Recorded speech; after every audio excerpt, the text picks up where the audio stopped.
Il y a bien longtemps, bien avant la formation de la Terre, l'univers était plongé dans les temps sombres, une période de chaos où apparurent les premières traces de vie. La plupart étaient monstrueuses, terrifiantes. Les temps sombres voyaient le règne de la bête, des Caryonites, des vampires, des éternels et des Rachnos. C'est aussi durant les temps sombres que se développa l'une des premières espèces humanoïdes de l'univers sur une mystérieuse planète à l'avenir encore incertain à l'époque, Gallifrey.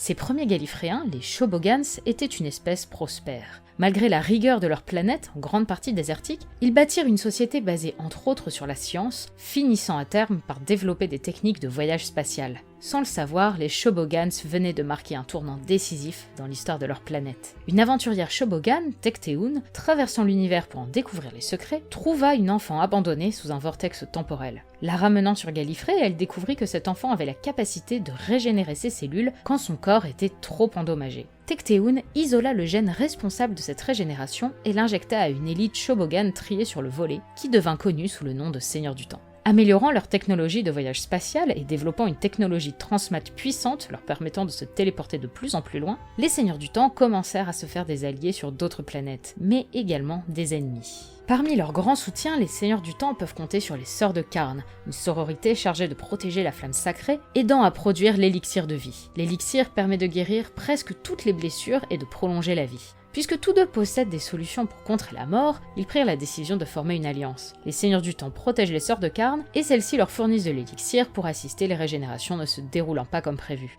Les Seigneurs du Temps continuent de s'étendre à travers l'univers, conquérant des territoires, s'alliant avec ceux qu'ils ne peuvent pas conquérir. Ils ne sont pas les seuls à mettre en place ce type de conquête. Partout, l'univers commence à bouillonner d'alliances diverses, d'empires balbutiants, les Fledgling Empires. Ces empires s'affrontent pour dominer l'univers. Celui des Seigneurs du Temps se retrouve particulièrement embourbé dans son combat contre celui des Rachnos, aboutissant à l'anéantissement de ce dernier. Mais toute cette période historique, de la création des Seigneurs du Temps aux guerres des Fledgling Empires, fut plus ou moins cachée au fil du temps. Les manuscrits noirs de Rassilon renferment cette histoire interdite et seront donc bannis par la suite, scellés et mis à l'abri au fin fond du Capitole, voire considérés détruits selon certaines sources. Ces informations sont également dissimulées dans certains recoins de la Matrice, une gigantesque banque de données renfermant la totalité des connaissances des Seigneurs du Temps. Le fameux Rassilon ayant rédigé ces manuscrits est un génie à bien des égards. Lui et Omega, son comparse ingénieur stellaire, mirent en place toute la société gallifréenne comme elle le restera durant des millions d'années. Rassilon instaura une structure sociale oligarque, appuyant encore plus qu'auparavant les différences sociales entre les Gallifréens. Omega et Rassilon créèrent la majorité des inventions fondamentales de cette société en pleine expansion. Beaucoup d'armes, les plus puissantes étant dissimulées dans un arsenal. Le moment, pouvant effacer de l'existence des espèces entières, le validium, un métal vivant et destructeur pouvant se reformer après avoir explosé, l'œil d'harmonie récoltant l'énergie générée par l'explosion d'une étoile figée dans le temps, et toute une variété d'objets en tout genre destinés à assurer la protection de Rassilon tout en appuyant son pouvoir. L'écharpe de Rassilon permettant de survivre dans un trou noir ou encore d'absorber l'énergie de l'œil d'harmonie pour obtenir des régénérations illimitées, le bâton de Rassilon permettant d'ouvrir l'œil d'harmonie, la couronne de Rassilon offrant la possibilité de contrôler les esprits, ou encore le gant de Rassilon pouvant à la fois réparer des altérations temporelles ou en créer en effaçant des bribes de temps de l'existence. Mais leurs expérimentations ne furent pas sans risque. Alors qu'ils tentaient de faire exploser une étoile dans le but d'offrir au Seigneur du Temps la capacité de voyager dans le temps, Omega fut entraîné dans un trou noir généré par l'explosion de l'étoile, se retrouvant coincé dans un univers d'antimatière, sans moyen de signaler aux siens qu'il était toujours en vie. Rassilon se retrouve seul à régner, encore plus déterminé à asseoir sa position de grand fondateur de la société gallifréenne, immortel et au pouvoir illimité. Il installe une politique de non-interférence suite à des dégâts causés à d'autres peuples du fait de l'utilisation du voyage temporel. Il fait rédiger le livre des temps anciens, posant sur papier la version officielle de l'histoire des Seigneurs du Temps. Il organise également les Jeux de Rassilon, une compétition sanglante organisée dans la zone de la mort, et dans laquelle s'affrontent des êtres enlevés à leur planète d'origine, se battant jusqu'à la mort. Rassilon finit par interdire ces jeux violents et cruels, mais les Seigneurs du Temps se lassent de sa toute-puissance. Ils emprisonnent l'immortel Rassilon dans la tour sombre, située dans la zone de la mort. La société gallifréenne doit désormais apprendre à se débrouiller sans ses fondateurs. Le Haut Conseil, divisé en 6 branches, dirige la société. Leur technologie stagne, de même que leurs progrès sociaux. Les différences de classe entre Seigneurs du Temps se creusent. Certains quittent le Capitole pour les terres arides de Gallifrey afin de retrouver un mode de vie en adéquation avec la nature. On trouve aussi toujours des peuples non Seigneurs du Temps sur Gallifrey. Les Shobogans sont désormais considérés comme des rebelles, commettant des actes de vandalisme à l'encontre du Capitole. En dehors de Gallifrey, les peuples intéressés par les technologies gallifréennes se multiplient, et les Seigneurs du Temps se ferment de plus en plus sur eux-mêmes, entrant dans une inexorable routine. Quelques fauteurs de troubles et dissidents viennent déranger leur tranquillité. Morbius, un seigneur du temps ambitieux, souhaite que ses congénères abandonnent leur politique de non-interférence. Il monte de son côté une armée de mercenaires pour conquérir d'autres planètes mais se fait arrêter à temps avant d'être jugé et exécuté sur Karn. Néanmoins, son cerveau fut extrait de sa boîte crânienne juste avant que son corps ne soit vaporisé.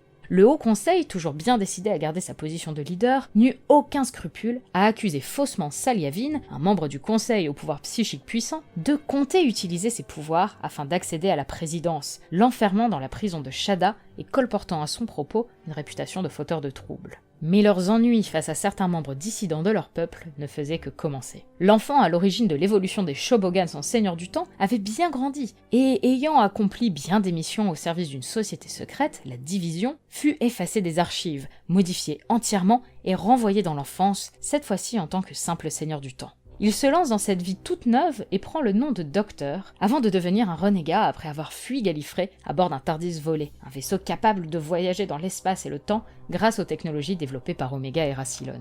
Plusieurs de ses amis de l'Académie, le Maître et la Rani, deviendront eux aussi des renégats, le premier rendu fou par les Seigneurs du Temps en prévision de temps sombres à venir et désirant conquérir l'univers, la seconde bannie à cause d'expériences biochimiques ayant mal tourné. L'attitude du Docteur, se mêlant des affaires des autres planètes, poussèrent par 2 fois les Seigneurs du Temps à intervenir afin de juger ses actes, en vertu de leur politique de non-intervention. Il fut également accusé de l'assassinat du président de Gallifrey, avant d'être innocenté de ce crime perpétré par le Maître et le chancelier Goth, et d'être élu président. Une responsabilité qu'il n'assumera jamais réellement, faisant des allers-retours occasionnels sur sa planète, mais déléguant la large majorité du temps ses tâches présidentielles, laissant le chancelier Borussa prendre peu à peu sa place. Mais celui-ci, pourtant réputé droit et vertueux, est petit à petit rongé par le pouvoir. Dépassé par certains événements, dont le retour imprévu d'Omega, que le Docteur arrive tant bien que mal à renvoyer dans sa dimension d'antimatière, Borussa rêve désormais d'immortalité. Obsédé par les inventions de Rassilon, souhaitant rester à jamais président, il sera pris au piège de sa propre ambition, enfermé pour l'éternité dans la tour sombre, aux côtés de Rassilon. Mais l'immobilisme des Seigneurs du Temps et les jalousies de nombreuses autres espèces à leur rencontre vont mener Gallifrey à l'une des périodes les plus sombres de son histoire. Partout dans l'univers, les invasions cruelles et sanguinaires de créatures mutantes nommées Daleks, maintenant équipées de technologies temporelles, menacent l'équilibre du dit univers. Les Seigneurs du Temps, seuls à pouvoir les stopper, sont forcés de quitter leur position neutre, marquant ainsi le point de départ de la guerre du temps, détruisant des pans entiers de l'histoire et de l'univers. Les conséquences désastreuses de cette guerre ne peuvent être comptées. Des civilisations entières disparaissant en quelques secondes. Les Seigneurs du Temps désespérés libèrent Rassilon qui déchaîne sa furie sur les Daleks et sur l'univers tout entier. Son plan pour sauver son peuple, les libérer de leur corps physique et annihiler toute vie dans l'univers. Il implante dans l'esprit du Maître dès son enfance le signal qui l'a rendu fou, mais qui s'avère être l'une des clés pour réaliser son plan. Le Docteur détruit l'autre clé et le Maître se sacrifie pour empêcher Rassilon de mettre son plan à exécution. Peu après, une incarnation plus ancienne du Docteur, celle servant Gallifrey pendant la guerre du temps, tente de mettre fin à la guerre, à l'origine en détruisant les Seigneurs du Temps et les Daleks à l'aide du moment, avant de changer d'avis et d'enfermer Gallifrey dans un univers de poche à l'aide de ses incarnations passées et futures. Cherchant à quitter cet univers de poche où ils sont confinés, les Seigneurs du Temps tentent de contacter le Docteur, seul Seigneur du Temps encore présent dans notre univers, à travers des failles dans le tissu de la réalité. Mais leur signal est capté par de nombreuses espèces, attendant le moindre signal d'un retour de Gallifrey pour les attaquer. Le Docteur décide donc de les protéger dans leurs failles, mais refuse de les laisser sortir et qu'ils soient ainsi annihilés. À force de persévérance, les Seigneurs du Temps arrivent enfin à extraire Gallifrey de son univers de poche, l'installant à la fin de l'univers, à l'abri de leurs ennemis. Ils en profitent pour bannir de nouveau le Maître, non sans l'avoir enfin libéré du message inscrit dans son esprit par Rassilon. Ce dernier n'en a pas fini avec Gallifrey. Il ne compte pas abandonner les rênes, et suspectant le Docteur d'avoir des informations au sujet d'un mythe nommé l'Hybride, il le fait enfermer dans une prison où son esprit est torturé durant 4,5 milliards d'années.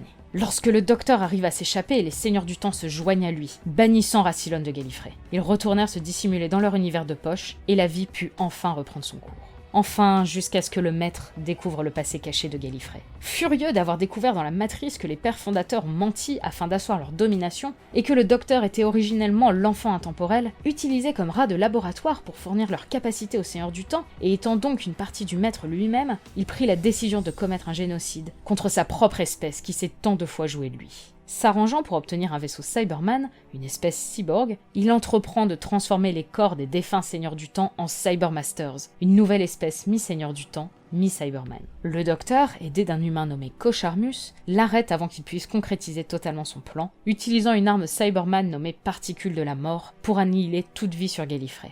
Le docteur s'en est sorti, le maître également, mais difficile d'estimer pour l'instant si d'autres seigneurs du temps ont échappé, consciemment ou non, au génocide du maître. Gallifrey n'est désormais plus qu'un caillou désert, isolé, couvert des vestiges de civilisation aussi fabuleuse que tragique et effrayante. Mais la vie s'arrête-t-elle vraiment totalement ? Qui sait de quoi l'avenir de Gallifrey sera fait, avec ou sans seigneur du temps ?